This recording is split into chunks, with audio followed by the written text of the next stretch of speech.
And Russia is stepping up its assault on Ukraine even further with unrelenting force.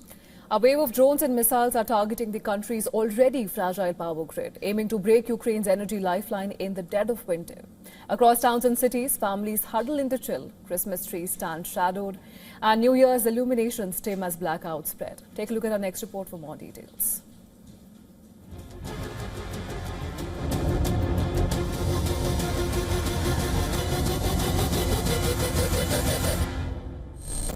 A fierce battle is playing out along the front lines. Russia is leaving no stone unturned to attack Ukraine's energy infrastructure, aiming to bring daily life to a standstill. Ukraine claims Russia has launched a large-scale air assault on critical infrastructure. In total, Moscow deployed 673 air attack assets, including 635 Shahid-type drones, 35 cruise missiles and 3 Kinzhal hypersonic missiles. Russia is combining drones, cruise missiles and glide bombs to widen the impact of its strikes.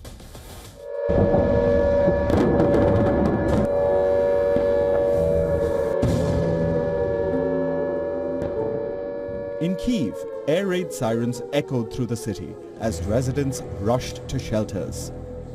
Hundreds took refuge deep underground in metro stations, some waiting for hours as the alert remained in place. The southern port city of Odessa has come under heavy Russian attack, along with energy facilities in Ukraine's western regions. Power cuts have been frequent for weeks now. Families in the Ukrainian port city have been left in the lurch.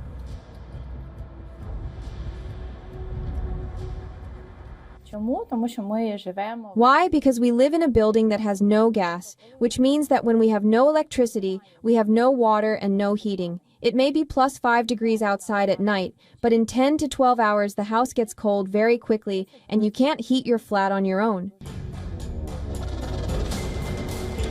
Ukrainian officials say the pattern of attacks points to a strategy aimed at exhausting air defenses while keeping pressure on critical infrastructure. President Vladimir Zelensky warns that Russia often escalates attacks around symbolic dates, including Christmas. As the fighting rages, US President Donald Trump says the peace talks are going along. So we stopped 8 wars. And I thought this would be in the middle of the pack, but maybe easy, but in the middle of the pack. But there's a lot of hatred between those two people, and when there's hatred, there's, The recent peace talks in Miami, hosted over 3 tense days, have yielded no breakthrough. There are some things we're not ready for. There are things, I'm sure, that the Russians are not ready for. The Americans have now stayed on to negotiate with representatives of Russia. They will talk, and then we will receive feedback from them. They've received all the information from us.